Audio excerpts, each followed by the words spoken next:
कभी कभी कुछ बातें इंसान की समझ से बहुत दूर होती है। ऐसी ही बिल्कुल समझ से बाहर थी रानी चित्रा। रानी चित्रा किसी चमत्कार से कम नहीं थी। कारण था रानी की सुंदरता। कहते थे रानी ने उम्र को बंदी बना लिया है। रानी 100 वर्ष की हो गई थी, लेकिन अभी भी 25 वर्ष की भांति जवान और खूबसूरत। विश्वास के परे था, इसलिए तो लोग चमत्कार कहते थे। रानी एक विशाल साम्राज्य की रानी थी। कहना था कि उसे अमरता का वरदान है।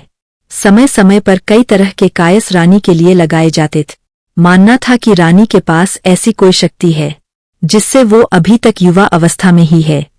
रहस्यमय होने के कारण रानी का सम्मान और उससे डरना स्वाभाविक था। रानी की आभा देखते ही बनती थी। भरी सभा में जब वो आती थी तब उसकी सुंदरता को देख लोग आश्चर्य से भर जाते थे। एक विशाल सिंहासन पर वो बैठती थी और स्वर्ण जड़ित वस्त्र रानी के जुड़े में विशेष गुलाब होते थे। लोगों का मानना था कि वो गुलाब भी नहीं मुरझाते हैं। रानी सुंदर थी और ऊपर से हमेशा जवान रहने वाली रानी कौन नहीं चाहेगा, इसलिए रानी पर मोहित होने वाले राजकुमारों की कोई कमी नहीं होती थी। लेकिन रानी के यह रहस्य ही नहीं बल्कि एक रहस्य और था कि अब तक रानी कई बार विवाह कर चुकी है, लेकिन रानी के विवाह ज्यादा नहीं टिकते। पहली रात के बाद ही रानी जिससे भी विवाह करती वो फिर नजर नहीं आता। एक रहस्य से भरी रानी। और रानी की इतनी रहस्यमय बातें पता होने के बाद भी रानी के ऊपर मिटने वालों की कमी नहीं थी। एक अजीब सम्मोहन था जो सबको उसकी ओर खींचता था। जिज्ञासावश ही कई रानी का होना चाहता थे कि आखिर रानी के पास ऐसा क्या है जिससे वो 100 वर्षों बाद भी अभी तक ज्यों की त्यों बनी हो। पड़ोसी राज्य का एक युवा राजकुमार अब रानी पर मोहित हो गए। रानी को प्रस्ताव दिया कि वो उनसे विवाह करना चाहता है। बड़ा बहादुर था। कई दिनों के बाद उसने यह निर्णय किया था। रानी को मिलने वो सभा में आया। रानी ने कहा कि मुझसे विवाह क्यों करना चाहते हो?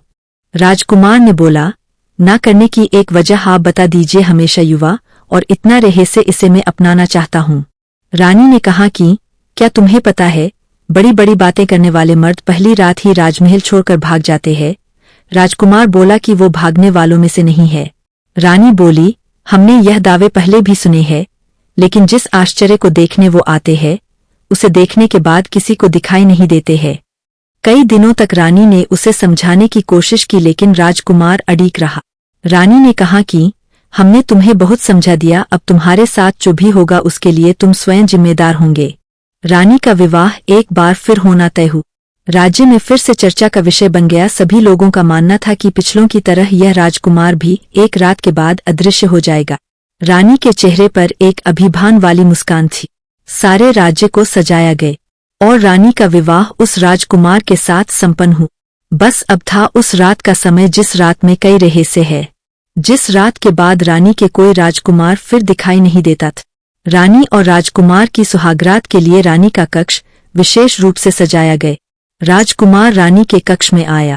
उसे कुछ अजीब चीजें नजर आई। उसे कक्ष के भीतर एक पिंजरा दिखाई दिया जिसका दरवाजा खुला था।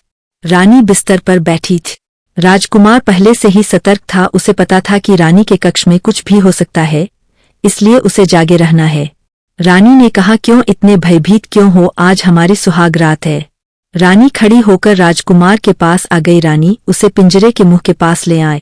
रानी ने अब राजकुमार की आंखों में देखना शुरू किया। राजकुमार रानी की सुंदरता पर मोहित हो गया, उसकी बड़ी बड़ी आंखों में खो गए। राजकुमार ने रानी के बाल खोलना चाहे, उसके जुड़े को हाथ लग गया और उसमें लगे गुलाब के फूलों को निकालना चाहा। रानी डर गई और तुरंत ही राजकुमार का हाथ पकड़ लिए। रानी को डरते देख राजकुमार रुका, फिर सोचा हो ना हो इसमें ही कुछ राज है। उसे पता चल गया था कि इन फूलों में कुछ रहस्य है।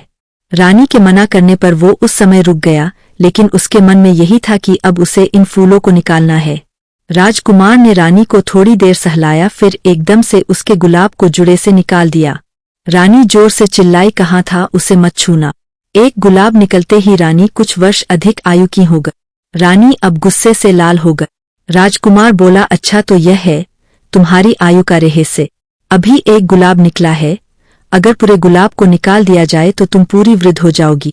राजकुमार बोला, मैं तुम्हारा पति हूँ, मुझे अभी भी तुम बता सकती आखिर यह गुलाब क्या है और तुम्हें कहाँ से प्राप्त हुए है। रानी डरी और राजकुमार के पास आई, बोली कि अगर तुम मुझे यह गुलाब दे दो तो मैं तुम्हें सच बता दूंगी। राजकुमार ने गुलाब दिया और रानी ने गुलाब लेते ही राजकुमार को पिंजरे के अंदर धक्का मारा। पिंजरे में भीतर जाते ही राजकुमार एक गुलाब का फूल बन गए और रानी फिर जोर से हंसते हुए बोली, ले देख ले, तेरे जैसे कितने मैंने गुलाब बनाकर अपने जुड़े में लगा लिए और उनकी आयु भी मुझे मिलने से मैं अभी तक जवान हूँ।